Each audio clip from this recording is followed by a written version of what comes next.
এই আন্দোলনে যারা হাজারো মানুষ রক্ত দিয়েছে, পঙ্গু হয়েছে, আত্মহত্যা দিয়েছে, বিএনপির নেতা কর্মীরা আয়না ঘরে নির্যাতিত হয়েছে, ৫,০০০-এর উপরে জীবন দিয়েছে, মায়ের কোলে ঘুমাতে পারে নাই, হাঁটু পানিতে যারা ঘুমিয়েছে, কোর্টের বারান্দায় যাদের দিন অতিবাহিত হয়েছে, তাদের কথা তো হিন্দুস্তান দেখে নাই, শুনেও নাই, দেখলেও কোনোদিন প্রতিক্রিয়া দেয় না।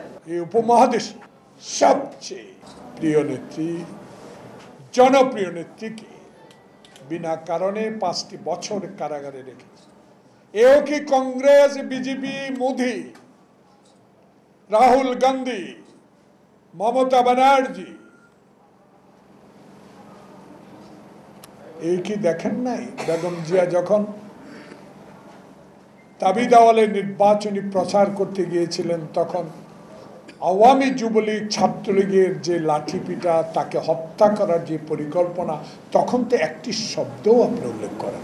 ডক্টর প্রফেসর মোহাম্মদ ইউনূস, আপনি বাংলাদেশের একজন গ্রহণযোগ্য ব্যক্তি, আপনার বিরুদ্ধে আমাদের কোনো অভিযোগ নেই। অভিযোগ একটা, উত্থাপন আমরা জনগণে বলে বিধায় আমরাও বলি। আপনি একটা মহান ব্যক্তি,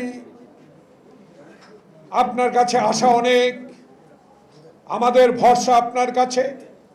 বাংলাদেশে 9 মাস অতিবাহিত হয়ে গেল,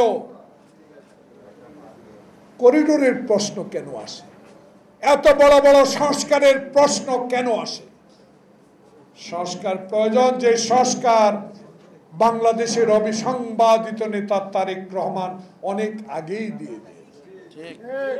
বেগম খালেদা জিয়া 2030 ভিশন অনেক আগেই দিয়েছে। অথবা তো বড় বড় সংস্কার না দিয়ে বাংলাদেশের মানুষ আপনার কাছে আশা নিয়ে বসে আছে, এই দেশে আর মৃত ব্যক্তির ভোট হবে, এই দেশে আর হুন্ডার গুন্ডা দিয়ে ভোট হবে না, এদেশে ভাই আর মামুর ভোট আর হবে না, এদেশে 154 জন আর বিনা প্রতিদ্বন্দ্বিতা নির্বাচিত হবে না। এদেশে 2024 সালে ভাইয়ে ভাইয়ের ভোট আর হবে না।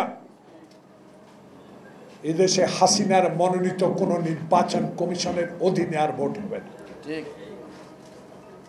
তাই দেশের জনগণ 16 বছর তারেক রহমানের নির্দেশে, আব্দুল সালামের এই যুগ্ম মহাসচিব, ধর্ম সচিব এদের নেতৃত্বে, এই মির্জা ফখরুলের নেতৃত্বে, আমাদের সেই রিজভির নেতৃত্বে যেই সকল আন্দোলন কর্মসূচি করে এই ছাত্র বৈষম্যদের কাছে আমরা পৌঁছে দিয়ে যেই সমাপ্তি আমরা ঘোষণা করেছি, সেই সমাপ্তির ইতিহাস হলো ডক্টর প্রফেসর মোহাম্মদ ইউনূস। আপনার মধ্য দিয়ে বাংলাদেশের মানুষ একটি সুষ্ঠু নির্বাচন চায়। সেই নির্বাচন দিতে একটু যেন পিছপা হচ্ছে। বিএনপিকে এত আন্ডার এস্টিমেট করার সময় এখন নাই। বিএনপি ধৈর্যশীল দল, তারেক রহমানের নির্দেশ মানার দল, নাহলে এত অত্যাচার, এত অবিচার, এত লুটপাট, এত জেল জুলমের পরও একটা আওয়ামী লীগের কর্মীর গায়ে হাত তুলে নেয় বিএনপি। জনগণের রোষানলে পড়ার আগেই একটি সুষ্ঠু নির্বাচনের ব্যবস্থা করুন।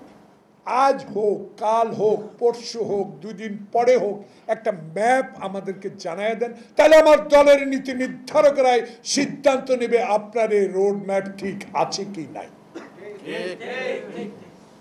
তা আমরা তো বলবোই, কারণ আমরা গণতন্ত্রের পার্টি, আমরা ভোটের পার্টি, আমরা ভোট করার পার্টি, আমরা ভোট করার দল, আমরা সন্ত্রাসের বিরুদ্ধে, আমরা হাসিনার বিরুদ্ধে। হাসিনার বিরুদ্ধে তো আমরা ব্যক্তিগত কারণে না, হাসিনা তো খালেদা জিয়াকে ব্যক্তিগত কারণে জেলে দিচ্ছি, আমরা হাসিনাকে ব্যক্তিগত কারণে জেলে দিতে চাই।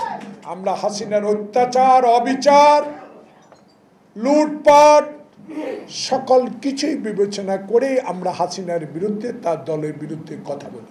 আপনার এখন গুরু দায়িত্ব একটা, গুনগুন করে কানের মধ্যে কারো কথা না শুনে আপনি যেরকম স্ট্রেট ফরওয়ার্ড এমন একটি নির্বাচনের ব্যবস্থা করে দেন, সেই নির্বাচনে বাংলাদেশে যেই সকলের রাজনৈতিক দল ঐক্যবদ্ধভাবে হাসিনার বিরুদ্ধে সংগ্রাম করে গণতন্ত্র এনেছে, সেই দলগুলো আবার ঐক্যবদ্ধভাবে নির্বাচন করে সরকার গঠন করবে।